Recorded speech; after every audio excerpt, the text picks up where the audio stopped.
Shalom, que Dieu vous bénisse. C'est votre humble serviteur, le prophète Baba Uriel. Je suis tellement content de me retrouver sur vos petits écrans, également de vous retrouver. J'ai eu à cœur de faire cette vidéo parce que le Seigneur m'a instruit et il m'a enseigné sur quelque chose qu'on vit dans nos communautés, qu'on vit dans nos familles, qu'on vit avec nos frères, nos amis et nos sœurs. Et il m'a enseigné une grande sagesse à propos de ce dont je m'apprête à parler, ce dont je m'apprête à expliquer. Vous savez, il y a parmi nous des gens, des frères, des sœurs, ça peut t'arriver à toi ou bien ça t'est déjà arrivé ou tu le vis en ce moment. Il est arrivé que on a été transformé par l'attitude de quelqu'un qu'on a beaucoup aimé, quelqu'un qu'on a vraiment porté dans le cœur ou quelqu'un à qui l'on a beaucoup fait confiance. Il est arrivé que cette personne ait tué quelque chose en nous ou le comportement, l'attitude, l'ingratitude de cette personne ait tué quelques sentiments ou quelques valeurs humaines en nous ou quelques valeurs dans notre éducation. Et il arrive des fois qu'on réagisse autrement. Il arrive des fois qu'on devienne insensible face à certaines situations. Il arrive des fois qu'on devienne comme inactif. Ça donne l'impression que rien ne nous touche. Et plusieurs d'entre vous vivent une pareille situation. Et des fois, nous nous demandons, est-ce que c'est moi? Est-ce que c'est moi que je connais? Est-ce que c'est moi qui réagis comme ça aujourd'hui? Mais c'est le cas parce que des fois, devant certaines situations, avant, on réagissait bien, mais aujourd'hui, ces gens-là ont fait que on ne réagit plus, on est devenu froid, on est devenu fade. Et pour d'autres, ce n'est même pas la réaction. Pour d'autres, c'est le fait qu'au fond d'eux, il y a une force qui les ronge. Ils vivent une réalité en eux ou un choc en eux qui les ronge, qui les détruit. Ce qui fait qu'aujourd'hui, ils sont devenus parano, ils ont peur de tout le monde, ils ont peur de tout, ils ont la phobie de tout et de tous. Ils n'osent même pas s'ouvrir, ils se sont renfermés, ils sont rentrés dans leur coquille parce que simplement, ce type de réaction, ce type cette manière de faire, des fois on ne le fait pas exprès, cela est une réaction à l'attitude des gens qui nous ont blessés. Cela est une réaction à l'attitude des gens en qui on avait placé beaucoup de confiance et des gens dont on avait une bonne estime, qui nous ont blessés, qui nous ont déçus ou qui nous ont trahis. Et aujourd'hui, je veux parler de tout cela, mais je veux parler de cela avec une image un peu particulière, une image un peu spéciale, une image très profonde. Je vais utiliser une illustration très profonde et j'espère que le Seigneur qui est la sagesse infinie nous aidera à comprendre la profondeur de ce sur quoi j'aimerais faire la lumière. Mais avant, je veux prier pour tous ceux qui souffrent de blessures intérieures parce qu'en vrai, en un mot, c'est ce dont je veux parler. Je veux prier que le Seigneur vous aide à guérir vos blessures. Je veux prier que le Seigneur vous donne de réparer vos cœurs blessés, de guérir vos cœurs blessés, que le Seigneur vous donne de surmonter ces blessures, de vous mettre au-dessus de tout cela, des coups durs que vous avez reçus, de la trahison, de la méchanceté des hommes, de l'ingratitude des hommes. Je veux prier que le Seigneur vous donne la force et qu'il vous donne également de trouver vous-même, au fond de vous-même, la force de pardonner à tous ceux qui vous ont offensé. Que Dieu vous bénisse. Seigneur, je prie pour ces personnes et que cette parole, ce message les aide à trouver la force au fond d'eux-mêmes afin qu'ils puissent trouver le moyen de pardonner à ceux qui les ont offensés. Que Dieu vous bénisse. Alors, je ne vais pas être long parce que c'est une courte vidéo. J'ai juste eu à cœur et je pense que c'est le Seigneur qui l'a mis dans mon cœur de vous partager cette sagesse et cette profondeur. Et je pense que cela fera beaucoup de bien. Je suis convaincu au fond de moi que cela fera beaucoup de bien à plus d'une personne. Genèse chapitre 3, le verset 1 commence par nous dire que le serpent était le plus rusé de tous les animaux des champs. Étant nouveau chrétien, j'ai lu ce passage une ou deux, trois, plusieurs fois. Et je me suis dit que voilà, le serpent, c'est le diable, l'image du diable, c'est le serpent. C'est quand même une image pas force de lui. C'est une illustration que la Bible a utilisée parce que l'une des images qu'on colle au serpent, c'est la séduction. On dit que le serpent a du charme, il a la séduction. Donc, quand la Bible, dans la sagesse de Dieu, dans la sagesse, permettez-moi de le dire, de la Torah, parce que c'est le texte original, utilise le serpent pour parler du diable, elle veut juste nous dire que le serpent a usé de la séduction, du charme pour induire l'homme et la femme en erreur.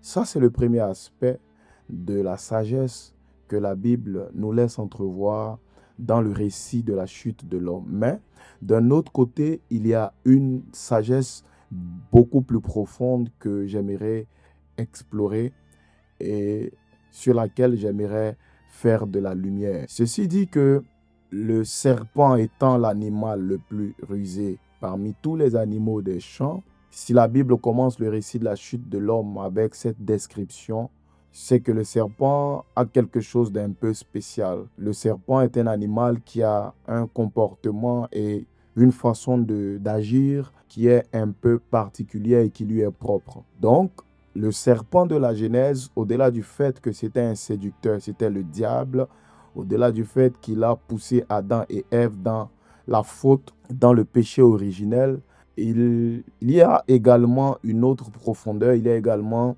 quelque chose d'un peu plus particulier, un enseignement un peu plus spécial, je vais le dire comme ça. Il y a quelque chose d'un peu plus spécial que nous devrions comprendre dans sa façon de faire. Alors, qui est le serpent? Comment il se manifeste et comment il arrive à bout de ses victimes? Je disais dans la semaine dernière à quelqu'un, je l'avais même enseigné, je crois en 2021 à l'église de Yopougon. J'enseignais sur le serpent d'Éden et je disais que, par exemple, quand vous prenez un homme qui est attaqué par un lion ou n'importe qui est attaqué par un lion, cet homme ou cette personne succombe des blessures de la morsure du lion. Donc, c'est la puissance de la morsure. Ce sont les plaies, la manière dont le lion ou le guépard ou le tigre ou le puma ou si vous voulez n'importe quel félin dévore sa victime. C'est la manière dont la victime est dévorée qui provoque et qui accélère le processus de la mort. Donc, si vous voulez, ce sont les blessures extérieures, l'hémorragie externe qui fait que la victime succombe plus rapidement. Donc, c'est des suites des blessures, c'est des suites des morsures de ces félins-là que les victimes souffrent et meurent. Donc, quand un lion t'attaque, par exemple, on sait tout de suite que tu seras croqué, tu seras déchiré par ses griffes, par ses puissantes griffes, tu seras mordu, tu seras déchiré, ta chair, ta peau seront déchirées, on le sait tout de suite. Et on sait en même temps que c'est ce qui va causer ta mort en fait. Donc c'est le fait que le lion te dévore qui te tue. Donc il te mord, il te mange, il croque ta chair, il déchire ta chair. C'est ce qui fait que tu meurs. Et là, on est tous d'accord là-dessus. Mais quand un serpent mord quelqu'un, ce n'est pas la chair de la personne que le serpent déchire. Le serpent, il ne dévore pas. Quand il te mord, ce n'est pas ta chair qu'il déchire. Le but du serpent, ce n'est pas le fait de te déchirer. À part quelques serpents qui sont, comment je vais dire ça, le python, qui lui peut-être avale ses proies, mais généralement, dans la plupart des cas et dans la grande famille des serpents, les serpents, ce n'est pas la force de la blessure ou de la morsure, ce n'est pas la taille de la plaie qui te tue. Non, non, non, non. Donc, quand un lion te tue, la blessure, elle est extérieure. Donc, la mort vient de l'extérieur. Mais contrairement au lion, le serpent, quand il te mord, la mort ne vient pas de l'extérieur, mais quand il te mord, ce n'est pas la taille de la plaie qui te tue, mais à l'intérieur de sa morsure, il y a le venin qu'il t'inocule. Il y a le venin qu'il t'administre. Et ce n'est pas la plaie, mais c'est le venin qu'il t'inocule, qu'il t'injecte, qui fait tout le travail à l'intérieur.